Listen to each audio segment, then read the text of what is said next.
Welcome to Roundtable Mindset, the podcast where we seek to understand and share different perspectives in order to grow and challenge our own. And we encourage you, our guest, to do the same. Each week, we will pick a topic to discuss, sharing our own unique thoughts and insights. There will be times when we won't agree, and let's be real, that's probably going to be most of the time, and that's okay. We feel it's important to understand that we can live in this polarized world and still respect one another and even be friends.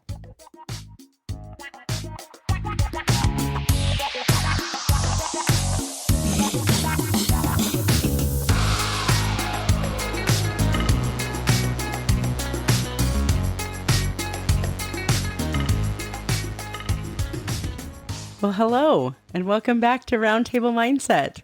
This is Jamie. And I'm Mahlon. And we're here for another episode. Sorry, it's just so weird to be able to look across the table and actually see your face. So I'm almost kind of giving you like side eye, or like I don't want to look at you when I'm talking. Yeah, that's not going to make this weird at all.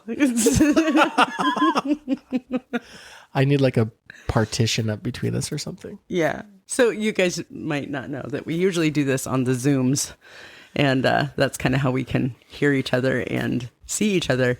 And today I'm visiting... Not today. Today is way different. I'm visiting Mahlon and his family. Yes, so Jamie came for a little visit for the first time in 17 and a half years, and we are making the most of it, which means we're packing in as many of the local food and activities as we possibly can. But that also means taking the opportunity to podcast in the same room. In person. Because it is a little weird, I'm not going to lie. But it's cool. It is cool. So... as we kind of work through this weirdness for us, everyone, thank you for bearing. Welcome back to episode 1. Yeah. Exactly. No steps backwards, but food for thought. Jamie, I think you might. Didn't you say you had one for us? I do. So, okay. Let me kind of step back and set this up a little bit. One of the things that I do as in my job is I help facilitate support groups for different age groups. And so one of the things that we've talked about a couple of times, and I've been hearing it even around like the people that I'm working with, is this idea of like gratitude journaling and, making sure to recognize the things that are going well for us and acknowledging the gratitude, right? So I found this quote that made me think of, when I read it, I was like, oh, that's like all the things I'm hearing around me right now, right? So the quote is, "It is not joy that makes us grateful. It is gratitude that makes us joyful." And that's a quote by David Steindl-Rast, who he's like a monk, I think. I looked him up. I Wikipedia'd, because the last thing I want to do is give you a quote from like Nazi Germany or something, right? So have you heard that one from Adolf Hitler? Oh my it's goodness. Very good. No, that happened to me once. I was doing a training and I used a quote, and then somebody came up to me afterward like, "Do you know who that was?" And I was like, oh crap. So no, So thank you for doing your homework here. That would have been hysterical though. It is now. Like every time I find a quote, I'm like digging into who is it. And if it says unknown, I'm like, nope, sorry, next. Burn me once. But I loved that idea that it's gratitude that makes us joyful. And I can see that happening even for myself in all of the times that, it's like the crap sandwich we talked about once before, like, okay, I just have to do this and I just have to deal with this. And then it's like everything you see becomes that negative cycle. Whereas if I can start recognizing the things that are going well for me and own that, and then find another, it's like my brain starts following that track. It kind of reminds me of our episode when we talked about our dads, when my dad said, go for the lead runner, right? And part of that is this idea that, I don't know, do you remember, I did not get a drive until I was 18. Do you remember that? I did, but I always thought that was by your choice. No. I thought you chose, you didn't want to drive until you were 18. No. I took driver's ed when I was 16, and my teacher once, she looked at me and she's like, "You didn't ride your bike much as a kid, did you?" And I was like, well, I mean, Ouch. I don't know. Like, how do you quantify that at 16? Like, But I was like, why do you ask? And she goes, because you, every time you follow what's in front of you, and as they swerve, you start to swerve. And I was like, oh. And she told me, she's like, it's because when you ride a bike, you start learning to pay attention to the road in front of you, not the thing in front of you. And I noticed that. And once she told me that, I noticed that. And when I was teaching my kids to drive, I'm like, don't look at the car's license plate in front of you. You watch the road, keep looking around. Because if you follow that thing that's in front of you, you start to kind of sway in the road the way that the car sways in the road. And so it kind of reminds me of that if you are watching the thing in front of you and the thing in front of you is gratitude, you're going to follow the gratitude. You're going to keep going down that path of gratitude. And that's how you build joy. Okay, so let me try to see if I can put my hands around what I'm hearing you say. And the takeaway for me would be, in all situations, look for things that you can be thankful for. Yes.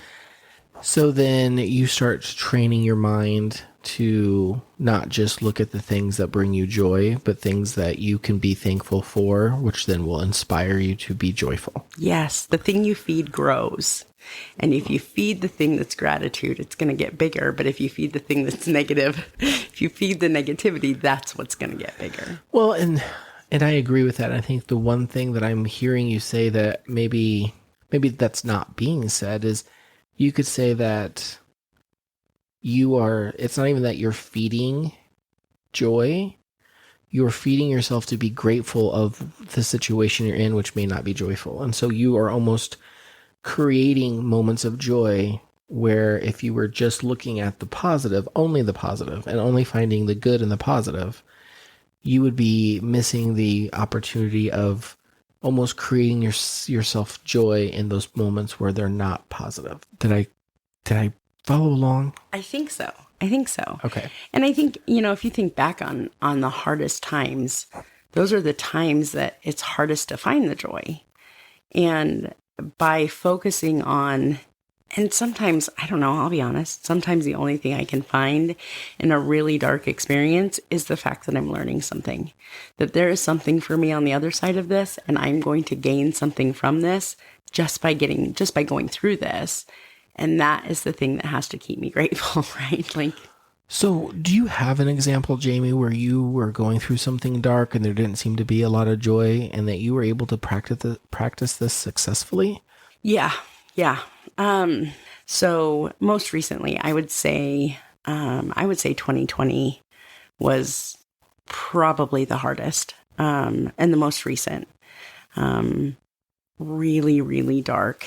And what was hard for me is that in my position in my company, I really felt some responsibility in helping to keep the team morale up, even though we were all completely separate.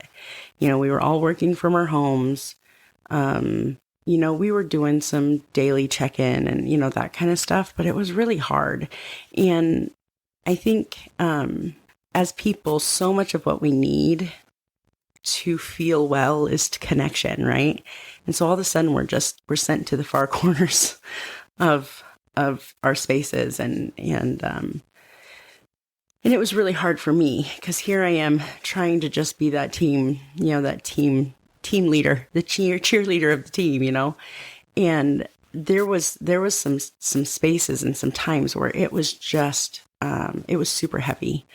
It was really hard and dark, and I worried about my kids and what the implications for them would be, of this isolation.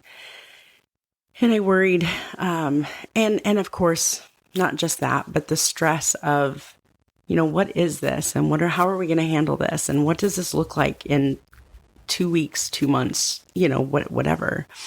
And so I think that is, I focus so hard on, okay, so being at home every day sucks, and I would much rather be in my office with my team and be able to connect in that way. But how cool is it that I can take a 10-minute break at 10 o'clock and throw something in the crock pot so that I can have a meal with my family tonight. I really tried to hone in on those little pieces of being at home because I didn't love it. The things that being at home did afford me, and the ways that I was able to connect with my kids in ways that I couldn't before. I had lunch with my kids every single day that whole spring. We went and took the dog for a walk as part of our lunch break every single day. And it was just kind of nice to be able to connect with them in that way that we had never had before, because I didn't have an opportunity to stay at home with my kids or, to play that role either. So those were the little gems that I had to keep going because I couldn't see my extended family. I wasn't able to spend time with my parents. I wasn't able to spend time with my brother. And so those were, those little nuggets had to get me through that.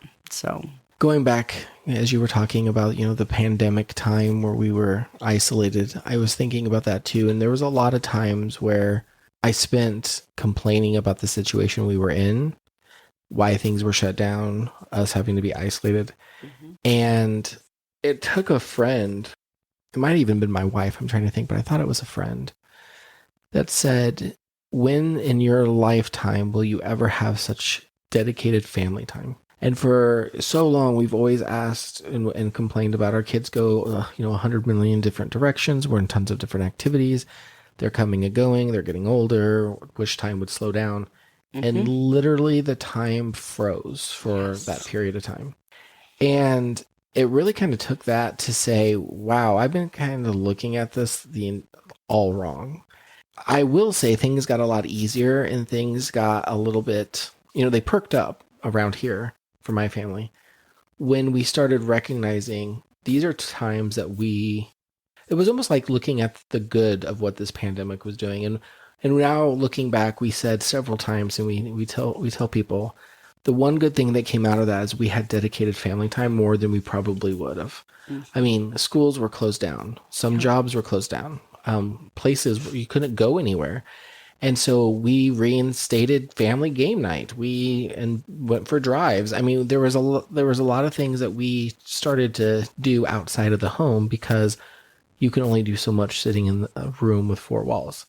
So, I don't want to use the same example you did, but I will say that is a very, very powerful one because that is one where we had to learn to live through that time. And even when, and I'll say my family kind of was pretty much done with the pandemic and we were like, we're not living like this anymore.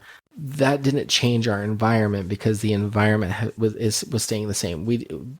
Because we deemed we were sick of it or done with the pandemic, places didn't just open back up. Mm-hmm. So we really did have to kind of figure out how to work through that time and how did we get through it and make the most of it. But I will say, it took somebody to just kind of rattle us and say, when are you ever going to have a time like this again? You probably won't. Your kids' kids probably will never have a time like this. Right. So that kind of helped. One last thing I want to ask you, because I think you're in a very interesting position at work. Have you done any kind of exercise or done any kind of training with your team on how you can start utilizing this or teaching this kind of thought pattern? Because I think it'd be really cool to figure out, can you teach it to someone else? Is it something that just kind of you have to walk through and it has to come to you on your own time? Or is it something that you can train people to start maybe looking at the world a little differently? I will be super duper transparent with you and everyone listening. When I first started my job, right, I was not a happy ray of sunshine that sneezed positivity and platitudes. Okay. That is so, knowing you for as long as I do, that is so hard to imagine, Jamie. Enter sarcasm. Right. Yeah, no.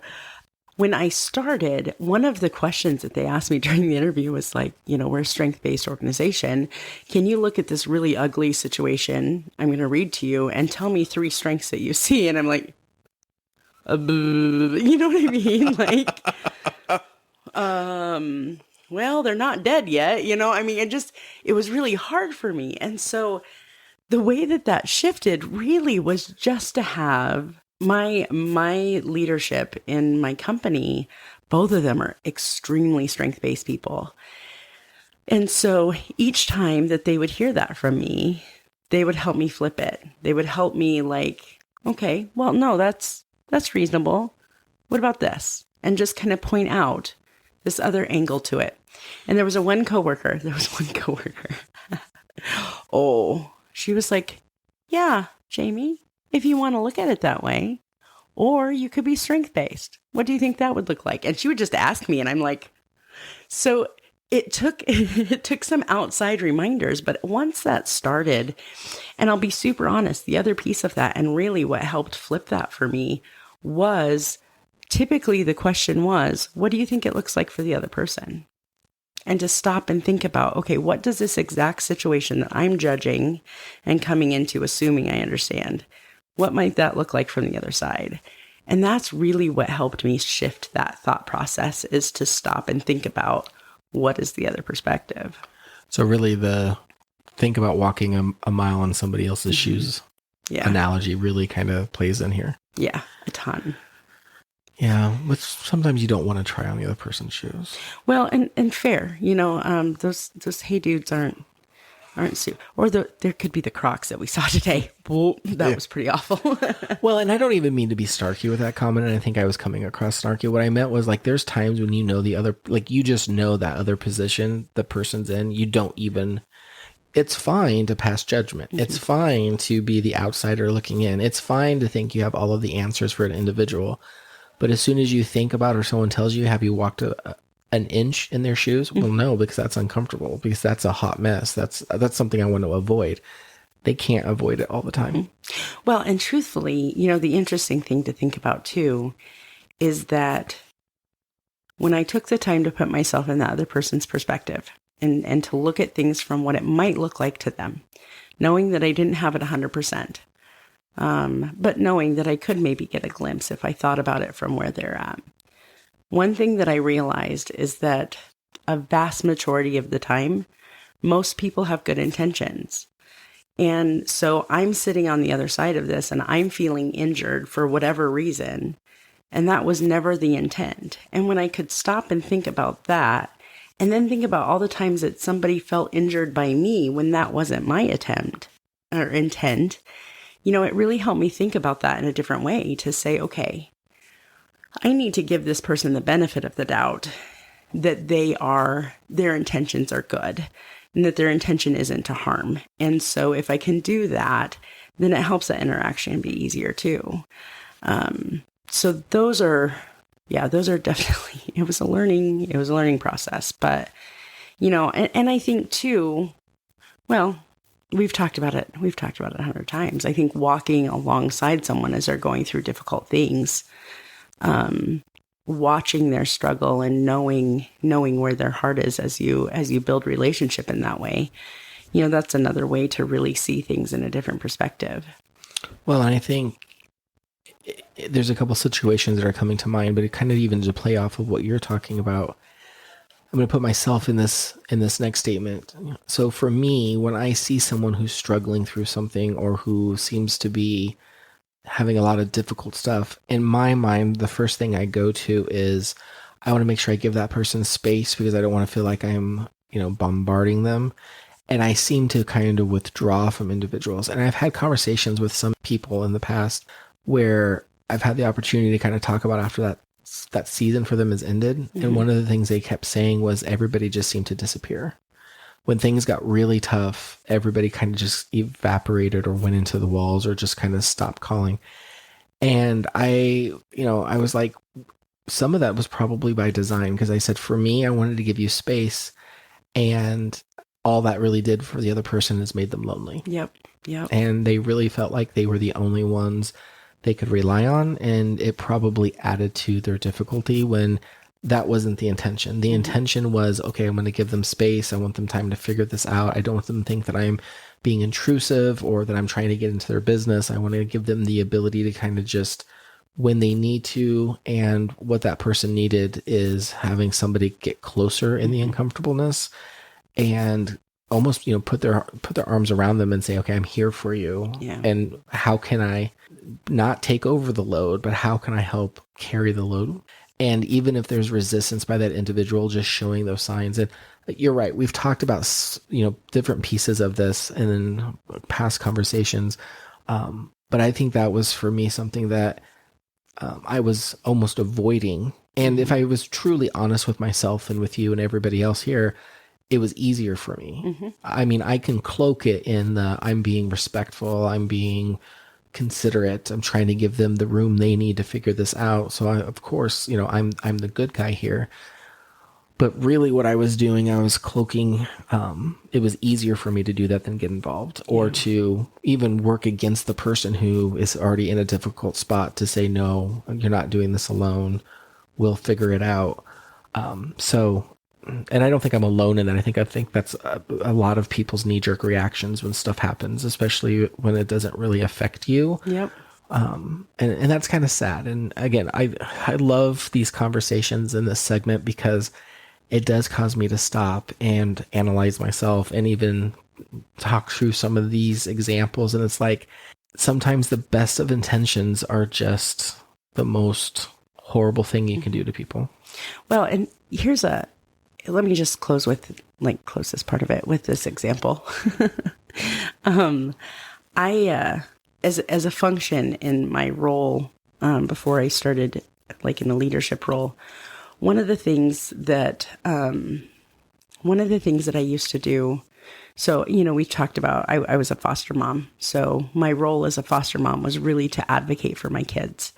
The kids that were in my house, my job was to report their progress. My job was to talk about, to let the team know how they were doing and where they were and things like that.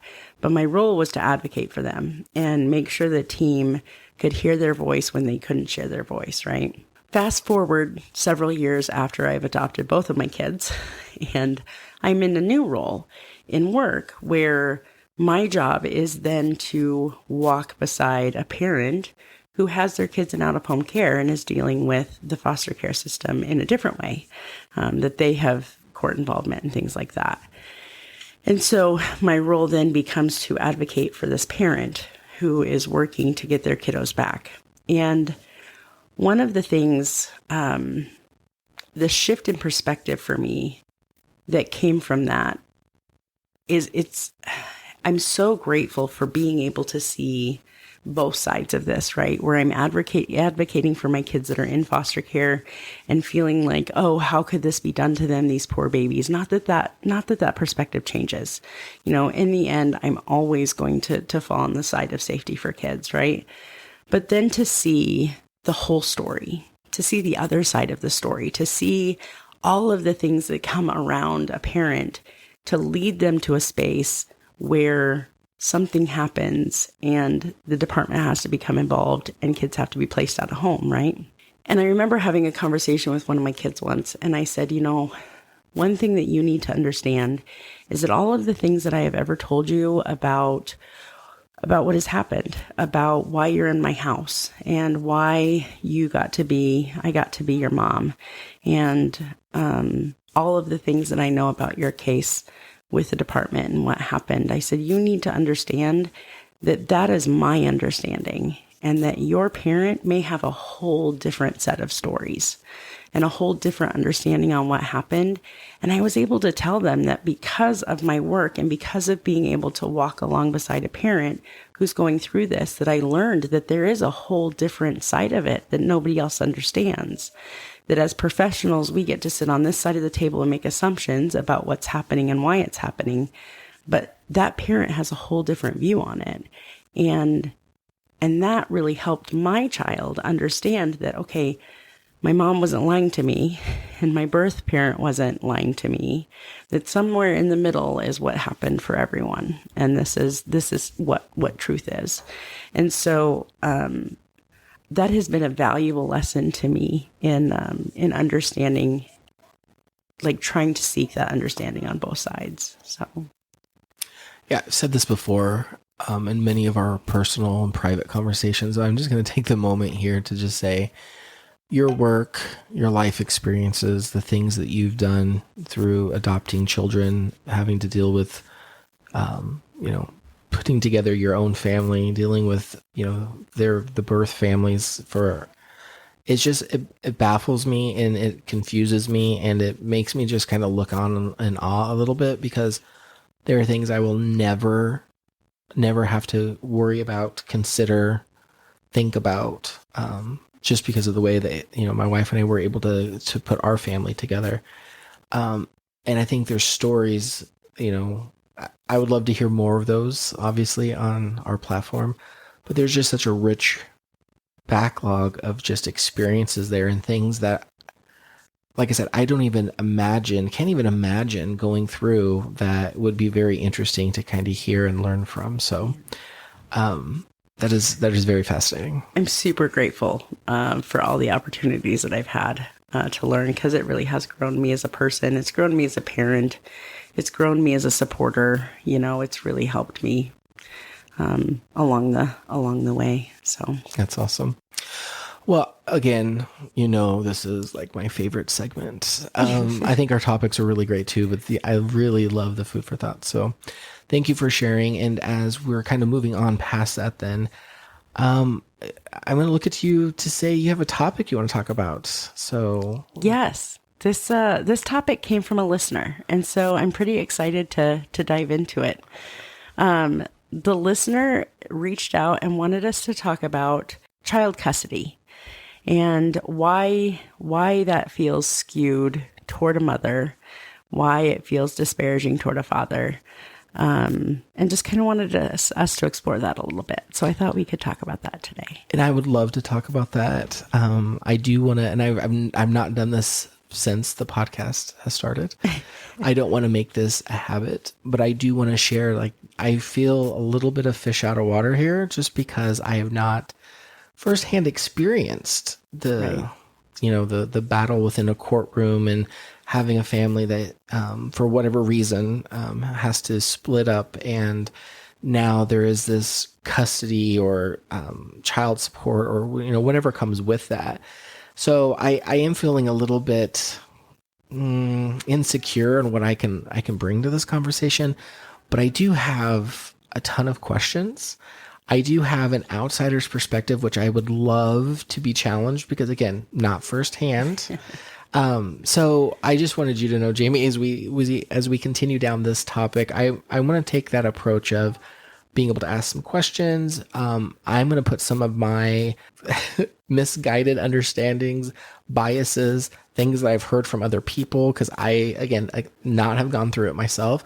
I would love to, unpack this a little bit and talk through it, because, as I have the mic, and I'll just continue with maybe the first question is, as an outside person, and I have friends who have gone through this, and I have seen the mother's benefit more than I have seen the father's benefit.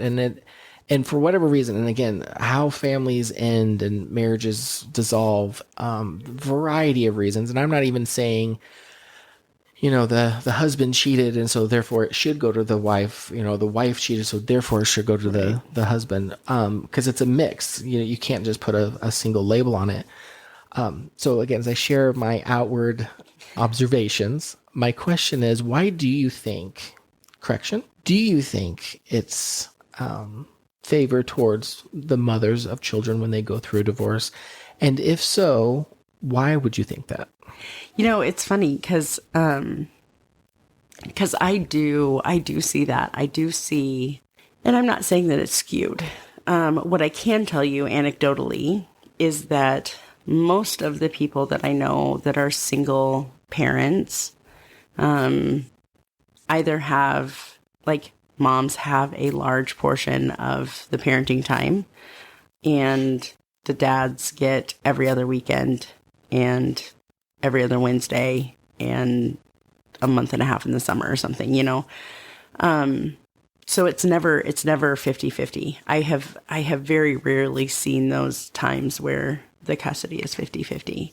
So I would tell you yes. And because of that, I was like, I kind of need to dig in a little bit about that. So I did do a little bit of digging and found that there are a few states, there's a handful of states that really kind of err on that 50-50 place, right? So I think that I think that we need to remember that it probably, our perspective is probably going to shift based on where we live, right? Like the values of where we live. There are certain states where it's even worse than the state that I live in. And I think the state that I live in typically is like, I want to say it's like 65-35, or maybe even a little higher, that mom would have 65% of the time and dad would have 35% of the time. Okay, so let me stop you right there because I think this is interesting. So what you're saying, if I'm following, is in the state that you live, right out of the bat, even if both parents come to the same conclusion and they want to dissolve the marriage, I'm hearing you say that the mom would naturally have, if you had to say a percentage of custody, that the mom would get 65% over the dad 35%? No, I think that I guess okay, in the places where I have been part of this, where I've been party to some knowledge of what's happening, right? I think most of the time I've seen that for sure. But there's typically reasons for that, right? Like I can understand why the court decided those things in those cases. For instance, one of my friends' dad worked out of town most of the week. So there really wasn't an option for them to have, parenting time in the middle of the week because they were on the road or something like that. So, when you have, or they live out of town, well, you can't split a time 50-50 for a kiddo who's in school when one parent lives in a different town than another parent, right? So you just kind of have to make those decisions based on that. So I think I feel fairly confident that most of the time, I think courts, again, I'm going to assume positive intentionality, right? I think that most of the time judges really look at that and say, okay, what's going to work best for the kid? What's going to keep things as consistent as possible? Where does this go? Because truthfully, those kind of rulings and those kind of assumptions come from a patriarchal society. It comes from the place where typically women are at home caring for kids, and that's our role, that's our job. Men don't do that. Men go to work and then they come pick up the kids on weekends, take them out to a couple fun dinners, and then drop them back off at home so mom can get them to bed and do the weekly routine.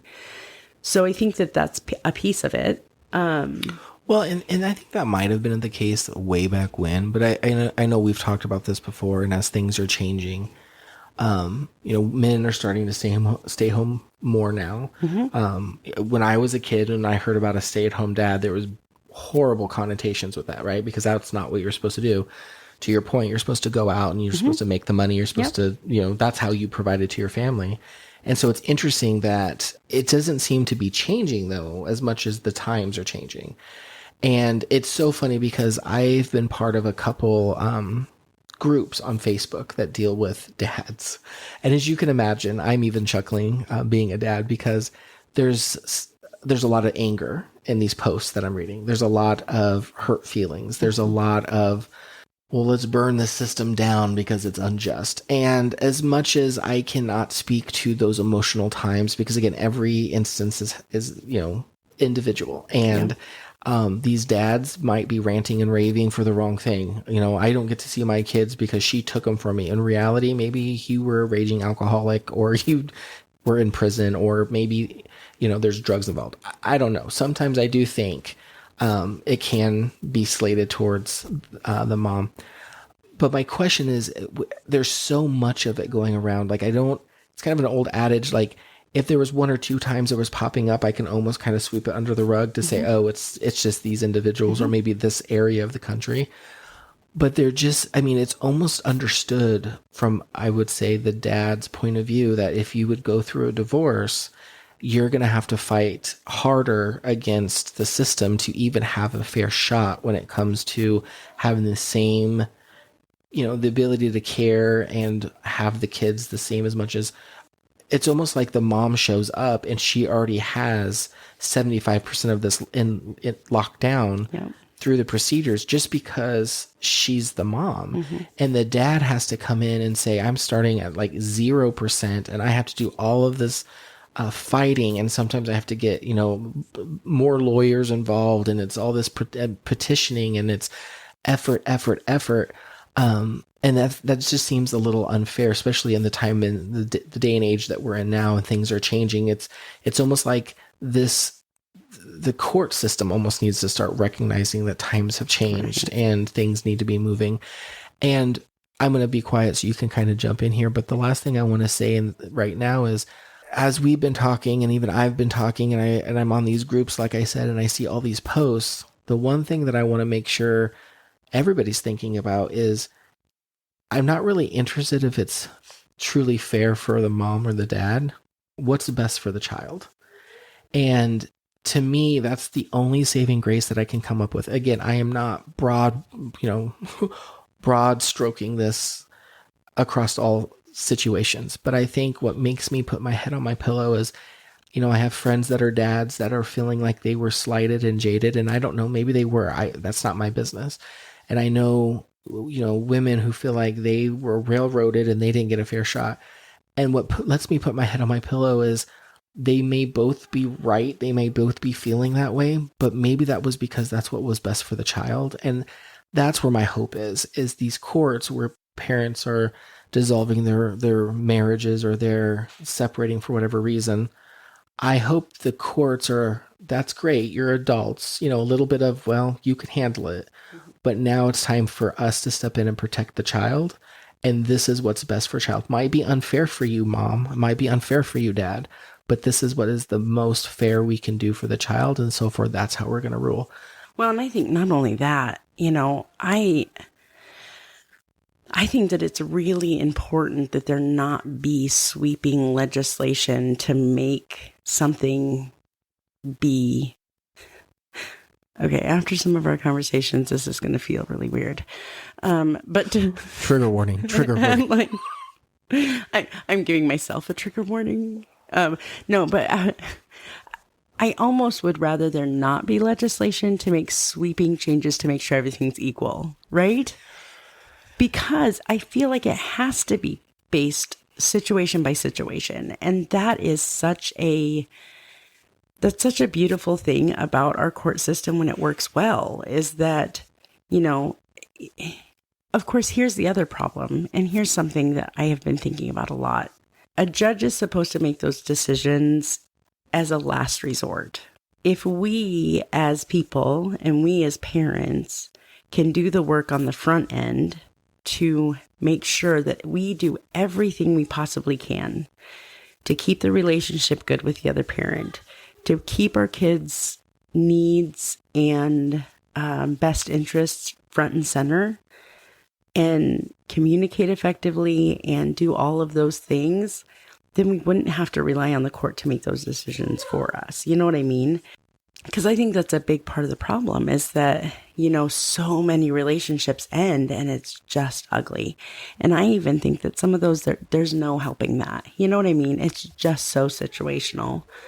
And I would be really sad to think that there are courts specifically that are like, sorry, he's a man and he doesn't get the kids. You know what I mean? I have to hope that's not happening. Yeah, and again, I would hope so. But you also can't ignore the fact that there seems to be almost in every state, every courtroom proceedings when it talks about, children in custody and child support, all of that, it's almost just understood that it's going to be looked at through the lens of benefiting the mom before it benefits the dad. In very rare cases, do you hear, dads getting sole custody or even 50-50 custody, like you mentioned earlier. Shockingly, and actually for me personally, that's not that unheard of. It's not as often as I hear like a mom getting sole legal custody. But I have several friends in my circle that were that dad that did get full custody. Oh, it happens. It does. And I'm not saying that it doesn't happen. Surprisingly, I guess I'm just surprised at how many people I know that are in that situation compared, just because you do think, you almost default to, oh, custody. Okay, so dad's going to get the kid every other weekend and every other Wednesday, or every Wednesday and every other weekend, right? Right. So, And again, that's rooted in something. And I just don't think we can, even in our conversation, ignore that or try to say like it's not happening. Because I think it is happening. Now, is it happening to the extent? Because remember, I need to remember that this is an emotionally charged time. So everything feels. I mean, the smallest thing feels like a grenade just went off because high emotions in the air. But this kind of leads me into my next question, and I think this does happen. And I wonder if this is where this question was rooted in, or maybe it exasperates this a little bit. But what happens when it's not a good end to a marriage? And so one parent, it could be the dad, could be the mom, but one parent's using the system as almost a weapon against the other one. yeah. Because I don't have firsthand knowledge of that, but I do have some friends that are in places where they get to see this firsthand. And I'm not going to talk about situation by situation because that's not really important. But the fact of the matter is it does happen, and they even recognize that it happens, but there's nothing they can do because they are working the system. And so for me, when that happens, I wish there was a way that we somehow could almost call that out, because I think if I was in that situation where now I was able to see my kids anytime I want, and just because it didn't work out with the mom, and now we're separating, and that mom is so angry with me that they're using the system to prevent me from physically seeing my kids, but financially paying through the nose, because that is from her lens, that is what I deserve. That is a travesty, because I think, to your earlier point, if parents could come together, they wouldn't need a court to say care for your children. Mm-hmm. And when these decisions keep being made and people get to work the system against the other parent, it almost becomes, that's the reaction of that parent is, I'm only going to do what's being asked of me because you are making these unrealistic expectations and outlandish requests, and I'm being made to follow them. So I'm only going to do that. And that's almost a reaction back to that parent. And it becomes a tug of war, it looks like, or it becomes a war between the parents. And I just wish there was a way that we could call that out in the system to prevent it or stop it from happening.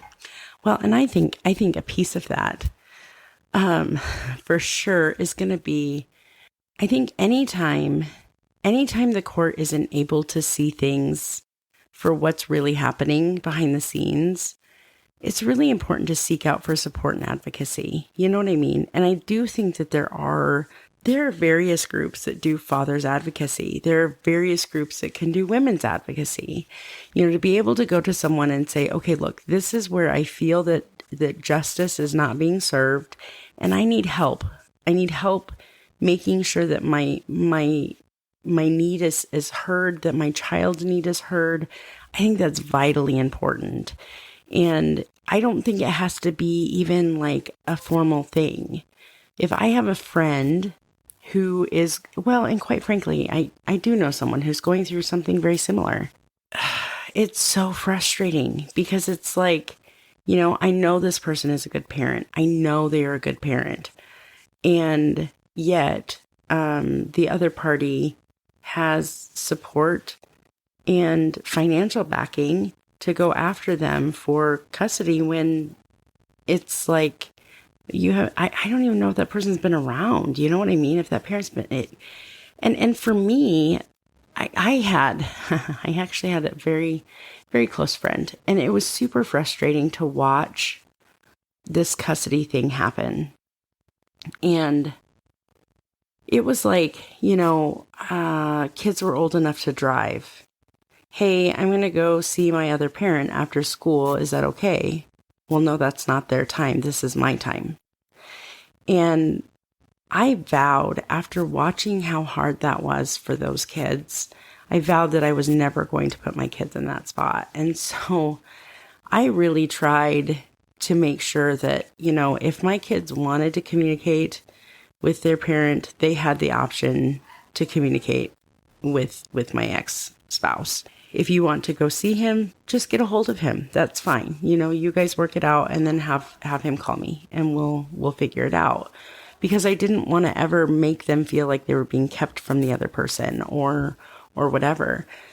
So, I think the hard thing is that anecdotally you can find situations that fit into all of these. You can find a situation where a mom was actually, there's like this guy on TikTok that kind of talks about like advocates for women and has this whole story about this guy who was horribly abusive to his wife and his kids, but had all of these people in his corner, and the whole court system thought this woman was crazy, and she was the one parenting the kids. I mean, there's so many situations like that I think it has to be case by case. I do think we have to support agencies and organizations that provide that kind of advocacy and help for parents on either side. You know what I mean? To be able to say, hey, if this system's not working for you, what can we do to support you? How can we help your voice be heard? And most importantly, I think it's important that kids' voices are heard as often as can be. I don't want to put a kiddo in a place where they have to make a decision between their parents, because kids need both of their parents. But to be able to recognize when things are not going well, or when there is needs that are beyond the typical, I think it's important that we hear our kids' voices too in that. Yeah. And, again, as another casual observer, as I will call myself in this situation, I've heard stories. I've talked with people where it seems like there's really no care in this procedure of making sure that dad has the time with the kids, but by golly, they're going to make sure they have the finances. Mm-hmm. And there is something, and I would say this if it was the other way around. I would say this if it was the mother who was, it's almost like we don't care how much time you get to spend, but you are going to make sure you're putting enough money. And don't get me wrong, I believe that both parents have the equal opportunity or responsibility for financially, emotionally, taking care of their kids. But one thing that I can't help but notice is that it seems like it is more about the money when you're looking through this lens of support for a child. 9 times out of 10, when you're talking about the dad side of the equation, it's money. And in a society that we seem to, the local school, they have a program that they welcome the fathers of students to come in and just hang with the students, help out as much as possible, because they believe in that positive role model being present for them. Because in a lot of kids' life that attend the school that my kids go to, they don't have that male positive role model. And so this was a program the school started, and it's all volunteer based, and I thought it was really great. And I volunteered a couple times, and I've had other dads that have volunteered, and it's really great. You help read to the kids, what have you. But in a society where we say we want men to be more involved, we want men to, care about their children, be there for their children. When we're talking about this particular case, this process, I just can't help but notice that the only thing that seems that anybody cares about from a man's lens is make sure you are paying for your children. And again, I don't think that's wrong, but I don't think that should be the only focus. And I do think that is the loudest thing that comes across for the dad side of the equation is make sure you have deep pockets, or make sure you're willing to shell out a lot of money, because that's what your support looks like for your children. And I don't seem to see that on the other side. I don't seem to think or hear a lot of chatter about when mothers, you need to take care of your children, make sure that you are paying a lot of money for them. It's almost the opposite. It's, giving them time. It's giving them care. It's making sure they have a home, a place to sleep, things to eat. So it's just kind of weird to me that seems to be the main focus from a father's point of view. Well, and knowing that you have never been through this. Absolutely. I've already stated that. And I have. So let me tell you a little bit about my understanding in my limited experience personally of how this works, right? So from what I understand, you take to the court like numbers, right? this is what I have, this is what I make, this is what I have, this is what I make. And the judge makes a determination based on, for me, it was based on how much of the time kids were with me. But that wasn't even established in court. Okay. So that wasn't like court ordered. This was an established arrangement between my ex and I. And so he took in all the numbers. He looked at all of that stuff. There is some formula. I don't know what that looks like, but there's some formula that pumps out, okay, because this spouse is making more than this spouse, they assign responsibility percentages. Okay. And so I feel like there's been a lot of work and effort put into making sure that it's not like, if men are paying more child support, men typically make more money, to go back to gender equality in the workplace. You know what I mean? Well, we've already established this entirely the truth, but I mean, even if we're talking about different, I'm not talking about similar, when I'm a mom and I have to have a job that is going to allow me to be home with my kids when I need to, when they're sick, those kind of things. And that definitely is how it was in my relationship. He always made more money than I did because I had to have a job that could be flexible enough for me to parent. And because that was my responsibility and that was my role in our home. So when we go for child support, my career has a lower pay scale than his career had. So he paid more. His percentage was slightly higher than mine as far as daily things. So was the child support enough to cover half of the expenses? No. But it took some of the burden off of me and having to, every dime I make pours into just maintaining a home and food for my kids, right? So I feel like that. I do feel like sometimes, now, is it always like that? No, it's not always. And I'm positive that probably varies from state to state. And I have seen cases where people make less money and suddenly have to pay more child support, and it doesn't make any sense, right? Like, I mean, I've seen some of that stuff. But I feel like that is, I don't know. I guess I feel like that's the exception, not the rule. And I think that, more importantly, it's just, I feel like part of this is really hard to talk about because it's so different. It's so different in different places. It's different in different situations. And, yeah. And again, I love debating and I love arguing with you. And so we have to argue today. We do a little bit. Not so much arguing, but I think I want to point, and again, do I know every situation? No. We can't. No, we can't. But I will say, and I never like to say 100% because I truly believe there's nothing is ever 100% one way. But as close as I'm willing to get to say something is 100%, it will be this next statement. Again, I'm still willing to say it's not 100% because nothing can be 100%. But this is right there.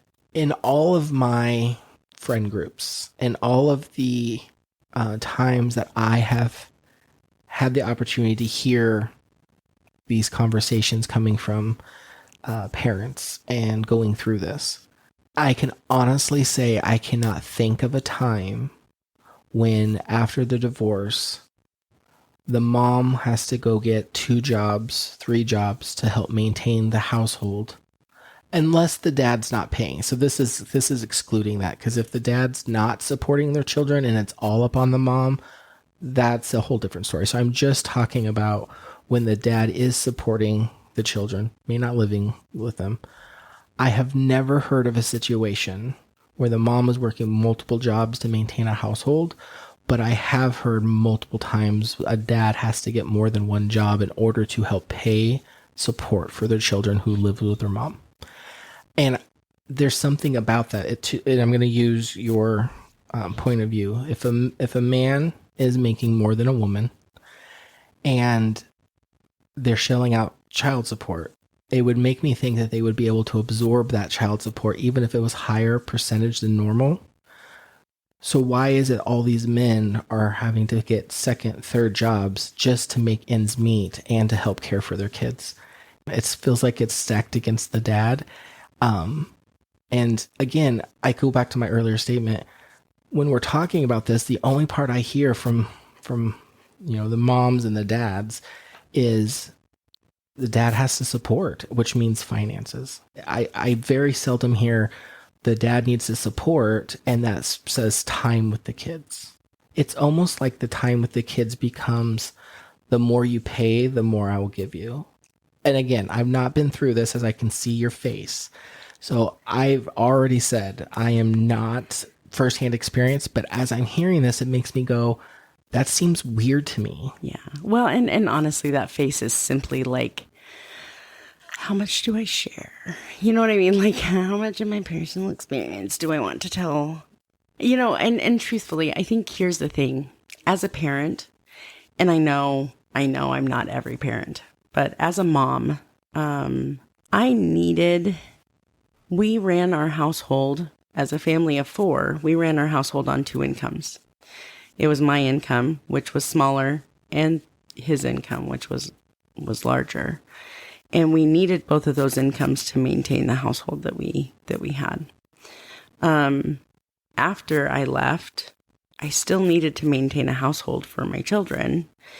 And part of the problem is that it's almost like, well, I mean, look at how much that changes the cost.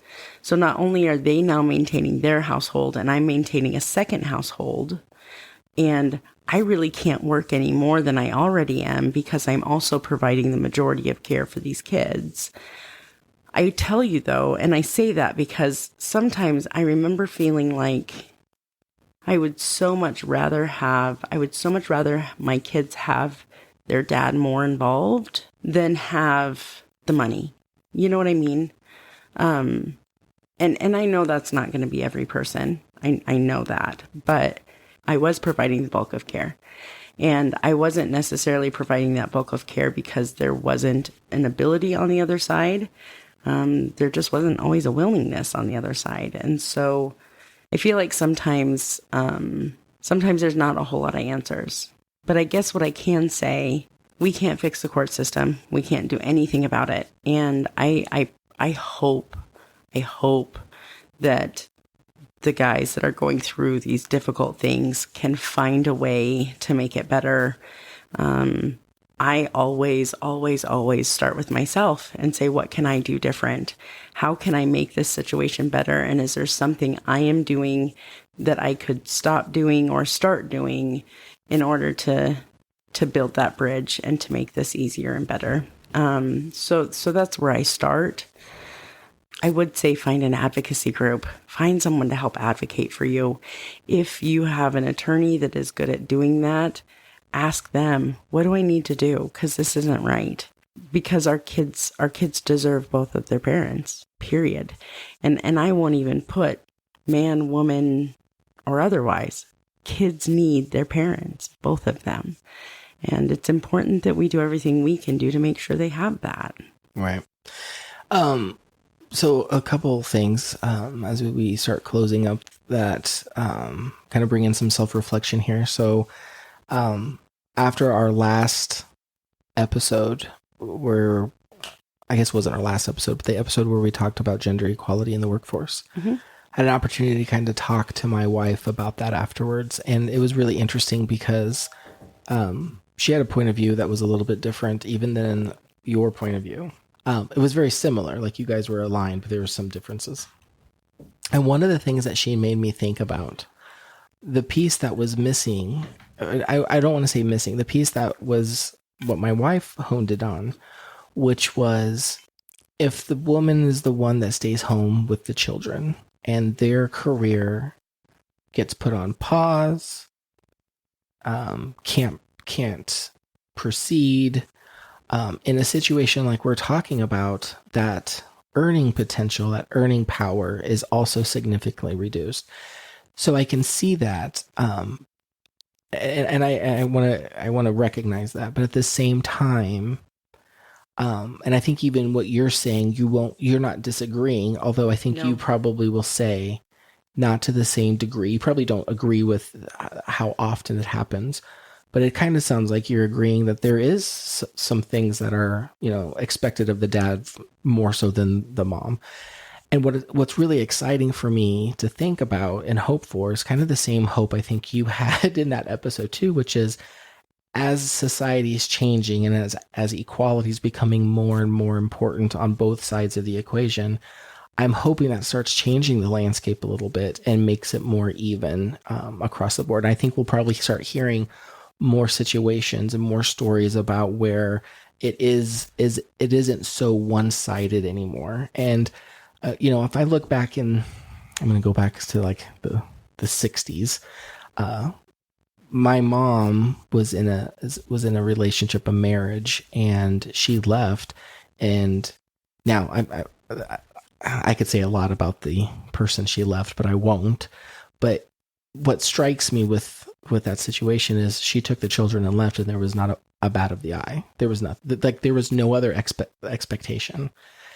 And that was back in like the 60s, right? Well, fast forward to where we're at today, and I can already see that's not the expectation. That might still happen.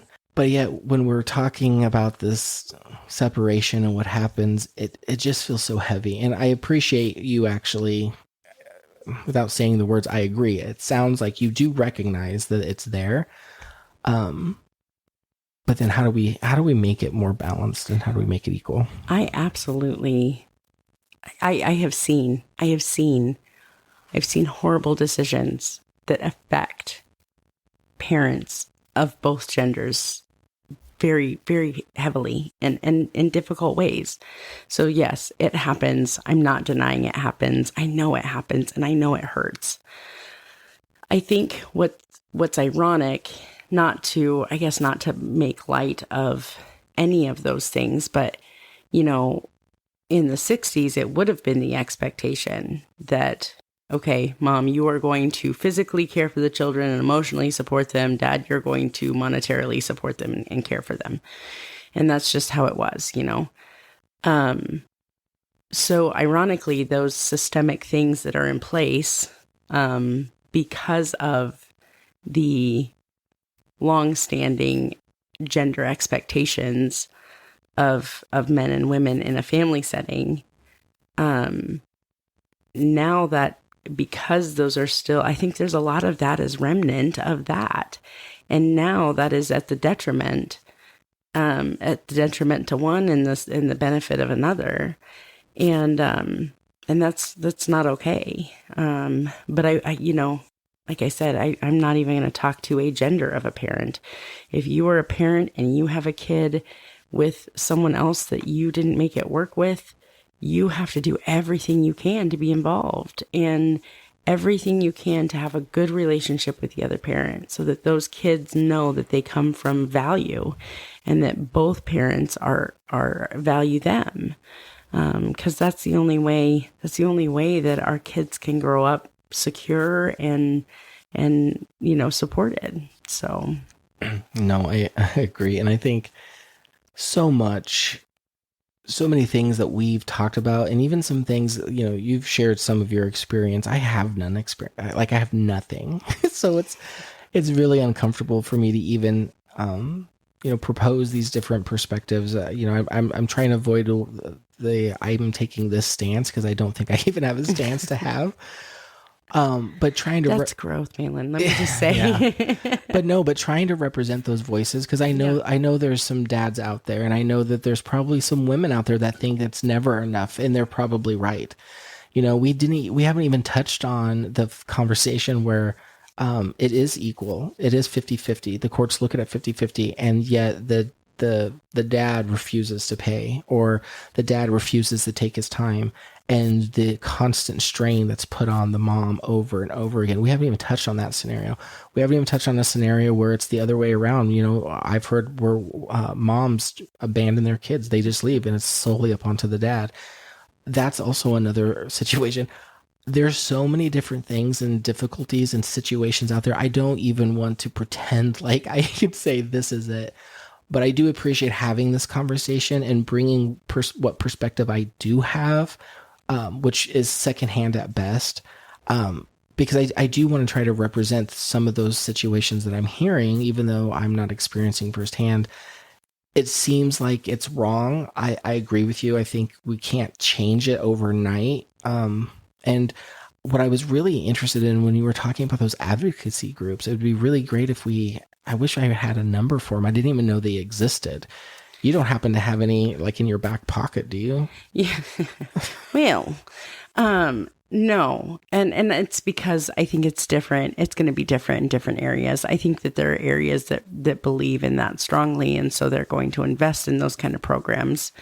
And there's areas where that, super rural areas or, states that may not be as supportive of paternal custody rights and things like that it may not be as prevalent. So, but I would totally say, if that's a situation you find yourself in, start with a good Google search. That's kind of I think I should just have a t-shirt that says it all starts with a good Google search, because a good friend of mine just recently gave me a suggestion, and I'm going to talk about it here because I didn't even know it existed. And I'm sure I'm going to get it wrong, but they said put Scholar. Oh, Google Scholar. Oh, that makes perfect sense. And then when you do that, it's only bringing up scholarly articles. Yes. That's fantastic. So that was her suggestion, which she's very smart. She's just completed her master's. She's a very dynamic individual that has a lot of talents and abilities. Mm-hmm. I'm very fortunate to call her a friend, and the more I get to know her, the more I'm like, wow, you're like a Swiss Army knife. I also use the term peer reviewed, because oftentimes like research has to be peer reviewed to be validated. So that's another one. Scholarly and peer reviewed are kind of my things. So I don't know that would work for this though. Well, like you said Google, and I was like, oh, I want to share this. So I completely derailed your thought, and I apologize.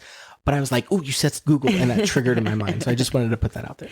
Yes, start with a good Google search and look for, I would say, advocacy agencies, or, custody advocacy or something like that. I know. And quite frankly, I think a lot of human service agencies would provide that sort of work and that sort of support. So, it's hard to make the cold phone call, but I would just encourage you to reach out to a human service agency and say, hey, this is what I need. Do you know where I can find something like that? No, I know you're right. There's so many different things depending on where you live. I answer those phone calls all the time. Yes, so that's what I do. I don't want to say I think. No, you would be right. Okay, so I think this is probably a good place to kind of wrap this up and in this episode. I've been very uncomfortable just because I don't even have some real life experience to even weigh against my questions, but I do still have questions. But you've stated you have friends that are going through it, and friends who need encouragement, and friends who need someone to help advocate for them. And you could be part of that. It might not be something you're not going to go provide arguments in court.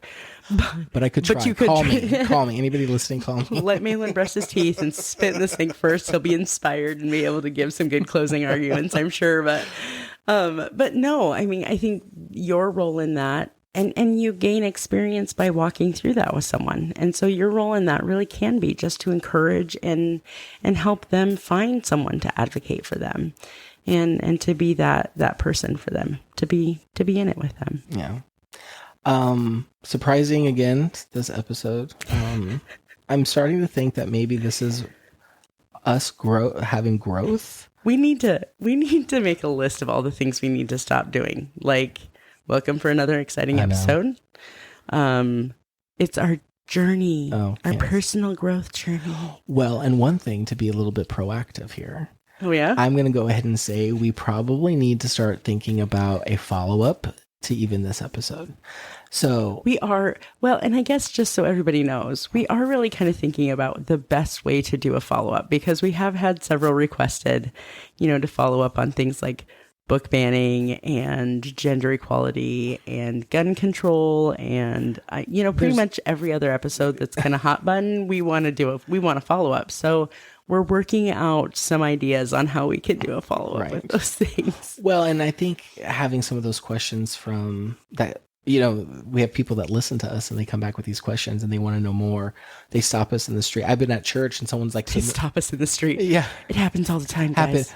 The whole 10 of you. Thank you. No, they break through the paparazzi to ask the questions. I know that sounded like it was like we were just like a line was forming to talk to us. No, nothing like that. But like when I would go to church, somebody that was listening would come over and say, "Oh, whatever happened to the book banning? I really wanted to know. Are you going to follow up with that?" All the ones that you mentioned, it's just kind of interesting. Those are the ones that we're hearing. Okay, what about this one? Well, and we really thought they were kind of one and done. Like we discussed it and we're moving on, but apparently we're not. So well, I think we're starting to realize we do not button up. We're great at breaking open topics. Right. We're great. I think we can break them up with the best of them. We're not the best at closing them back down. You know what, though? To be fair, I don't want them closed because I think the point is to take these ideas, to take these thoughts, to listen. And although you want to climb into the radio and add to the conversation, part of it is learning to not have to do that. And then to have this conversation with someone you trust, have this conversation with someone who sharpens you and can help you see it from a different perspective and continue growing with it. So, I don't know that I want us to learn how to button it up either. Well, and I'm not saying put a final answer in so people walk away and say, that's exactly right, because we'll never get there because everyone's different. But I think even in our conversations, I think we can do a little bit of a better job closing it for us. Because I think when we closed, well, I'm going to say it, the last episode when that closed, I felt like we had more conversation to do because of that episode.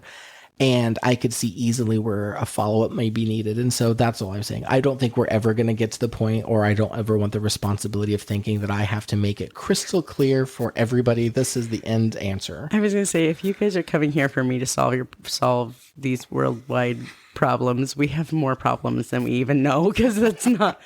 I'm just a person. Well, and the best thing that we can do, I believe we're just rambling at this point, is bring the perspectives, air them out. Like, what I'm really excited about is I'm even starting to look at things differently from episode 1 to now. I'm even learning to look at things slightly different. And that's because we're taking the time. It's almost like a muscle. I think we've talked about this before.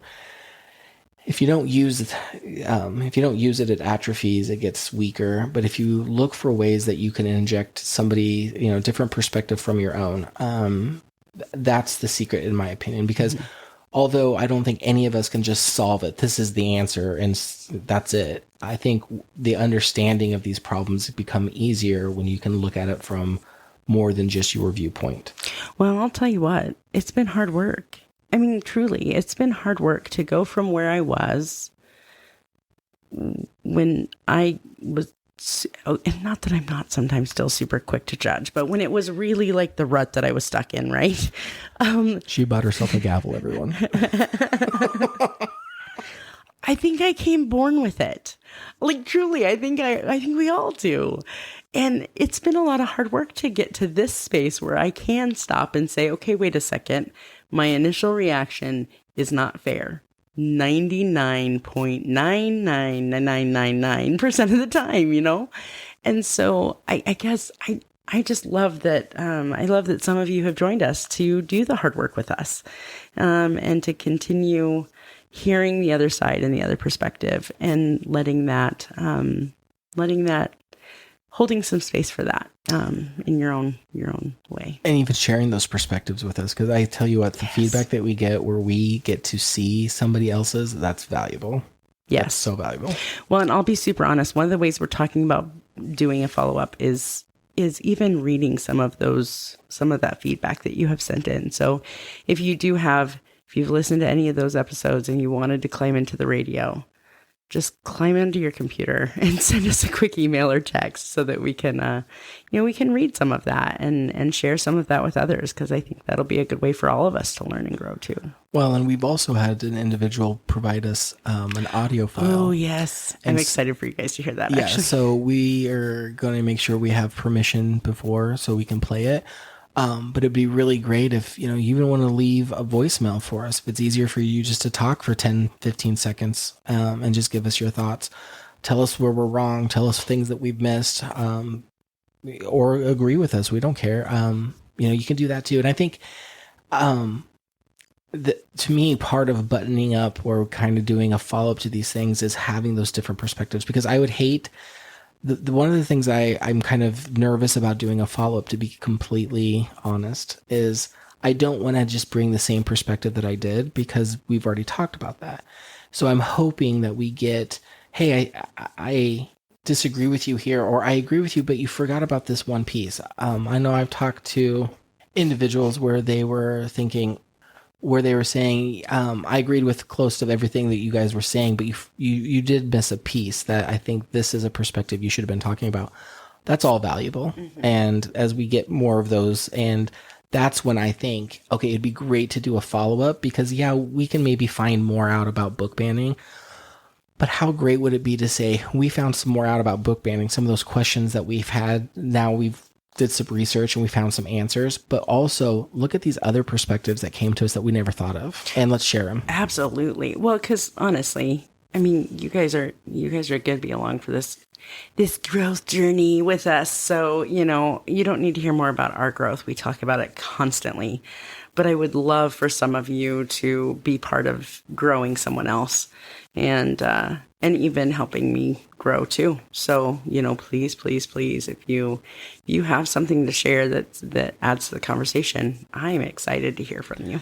And I take a little bit more of a salty approach. How often do you have someone tell you, challenge me? And I want to be challenged. Oh, that's like your mantra. I'd love to be challenged. Bring it. Yeah. Is Mahlin's middle name. I have, because of my upbringing, however I want to say, I have thicker skin, and I love to be challenged. And I'm not saying challenge because I know I'm 100% right. I'm saying challenge me because I'm sure it's because I'm not thinking of things that other people have lived through or experienced. And I want that front row seat. And I want to be challenged in ways to shift my perspective and create new thinking patterns. And part of my work, when I'm in my zone at work, I am creating questions and poking holes. It's in business processes or it's in system. But I love it when I can go to an expert in somebody's field and ask them a question they can't answer right away. That's when I'm like, I've hit the sweet spot. And that's me challenging them to say, okay, you say you want it this way. Let me give you some scenarios that I think are difficult. And if you can answer them, that will help me out. And when you get to that point where they're like, I've never thought of that before and I need some time to think about it. That's when I know I'm earning my paycheck. And same thing here. I was going to say, at some point we'll get to share the story with you, but you even did that with me this weekend. You really posed a question to me that blew my mind, and I'm still ruminating over it. So I do, that is part of why I value these conversations, because you do that for me. You give me that space to, you don't always give me the space to let it just hang out there for a minute, because you really do push me to think about it. But I appreciate someone to put that mirror up and say, hey, this is what it is. So, and I wish it was beautiful. I wish it was pleasant all of the times, but there's times when no, I wanted to yell at you that I was on the way here. I was in the car driving, and I'm just like, shut up. We weren't going to talk about this till we get there. I'm going to get there and we're going to have nothing to talk about. And we've talked nonstop since, but I just shocker. But I do appreciate, I might curse you under my breath, but I do appreciate it when I can walk away from it and think about that too. So, well, and when we're in a space where we can do that, right? Like we can hang up the phone and you can be like, I really can't stand you right now. Meaning, you challenged me, I didn't have a good answer, or I had to have some ugly truth given to me that now I have to figure out what I'm going to do with it. Because again, we can ignore it, we can fight it, we can accept it. What are we going to do with it? And that's what I love and what I want this platform to be. I know not everybody is going to agree with me. I know I'm not going to agree with everybody, but I think if we can all get into a space where we can say, let's hear the other person and then figure out what we're going to do with that nugget. And it could be sometimes I'm just going to say, nope, you're completely wrong. Throw it out with the garbage. And sometimes it might be something like, I need to think on this because there is some challenge here that I wasn't thinking about. And the more I'm sitting here looking at it, the more I'm like, I gotta address this. And your example kind of touched on that one. But how cool would it be to be able to have that across the nation, right? Like have a place where you can come and listen to points of view, have feedback loop that comes back to us to say, okay, this is what I heard you say. I agreed with you or I didn't agree with you. And here's the perspective you missed. That to me would be the most important piece of feedback we could get. Well, and quite frankly, I mean, let's just be real honest. I think that's already happening. So instead of talking about that like it's a pie in the sky, we're already getting some of that, which is really cool. We're just excited to grow with that. So yeah, quite frankly, Mahlon, sometimes I think you don't agree with you. I'm just saying, like, now you're just crazy. No. I am fairly certain I've watched you play devil's advocate with my daughter a couple of times over this weekend. Oh, don't get me wrong. I love playing devil's advocate. I mean, I'll put on somebody else's persona just to get a rise out of people. I've been known. Yeah. Well, I've seen it literally every time you talk to my kid. But and that's the fun part, right? Like learning to be able to say, I'm comfortable in what I know, what I believe, how I see the world. Let me try somebody else's lens, even in a fun kind of conversation. If you haven't tried it, I'd say get out there and try it. It doesn't negate the fact that what you believe is true to be true. It doesn't take away from your opinions and stances. It's kind of a fun exercise because I tell you what, I have even learned some stuff, even being facetious or the devil's advocate in conversations. I've walked away going, wow, actually I do need to think about that a little bit more. Well, seriously, but that's doing exactly what we're talking about. It's putting on someone else's perspective and it's a like a tool counselors use often to say, okay, you role play this person and you role play that person and you get to hear what really is happening behind that. It's a whole eye-opening thing. Wow, look at that. I was doing psychology work and I didn't even know it. You didn't even know it. Okay, let's qualify that. Yeah. He's an IT professional, not a counselor. But do not call me for any counseling advice. Well, and he's not claiming to. No. I am not claiming to be a counselor or in that field. I'm just trying to legally cover you. So have any more verbiage that needs to be said. I am not a counselor. The opinions represented on this podcast are solely belong to the people who are giving them and. I'll go one step farther. If I give you counseling advice or you think I've given you counseling advice, do not follow it. Do the opposite. Oh, that's funny. Okay. Well, this has been fun and it's been really cool to do this in person. And I'm kind of excited to do it again soon because it sounds like we'll have the opportunity a couple times soon again. So we will. And this has been cool. Yeah. And I know we keep saying, oh, more guest hosts are coming, but yes, we will have more opportunities where we'll be in person and that will be fun because this has been fun. And seriously, brave up and let's do this, guys. Like if you have something to bring to the table, please bring it to the table. We're excited to have you on and we have the ability to do so. So, so now like my jaw is open because we have said this in closed doors, but I don't think we've ever said it till right now, which is, if you have a topic, bring it. Let us know. We would love to bring you on to the podcast and talk through it. I mean, absolutely. We've been waiting for better equipment and that's here now. We needed a new computer. We got that. What a blessing that's been. Yeah. Let me just tell you, like this thing is like lightning. It's great. So, I mean, I think we're there. I think we're ready. So, we've never officially asked, so let this be the official time that we say. Was it okay to do that? Yeah, I guess I love let the cat out of the bag. No, I love it because that's really, we want guest speakers to come on. We want more perspectives than just ours. And what better way to say, if you have something and you have an hour and a half of your day, let's schedule something. Let's get it recorded. Yes. Would love it. Yes. Absolutely love it. Yes. All of you friends of mine that live in the same town as me that have said, when are you having me on your podcast? Now's your time. Tell me what you want to talk about. Let's do this. Phone number is 402 Yeah, exactly. 819-8999. Or use the one that you have saved in your phone for me personally. It's fine. I don't care. Just call me, okay? No, I'm just kidding. All right. We've blabbered on long enough. This has just been so much fun. Yeah, we got to do it. I'm again. now like a kid in a candy store where I'm like, I don't want it to stop. I don't want it to stop. Literally, I think we need to do one more before I go home. We will. So. We will. Okay. So you guys might get another one. We'll see. All right. Well, thank you all again for joining us on this magical ride that we call Roundtable Mindset. Have a great day. Bye-bye. Bye. I mean, bye. Bye-bye. Hey, I'm the last one. Bye. Bye-bye.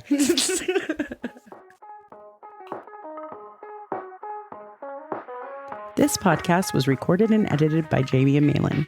Music by Famous Cats. If you have a topic you'd like us to discuss, please email us at roundtablemindset@gmail.com. Text or call us at 402-819-8999 or join the conversation on Facebook at Roundtable Mindset Podcast. And never miss a new episode by making sure you like, subscribe, and share wherever you listen to podcasts. Thanks for being our guest today. See you next time at the Roundtable. And remember, your opinions and perspectives matter and are appreciated, but might not always be shared by others, and that's okay.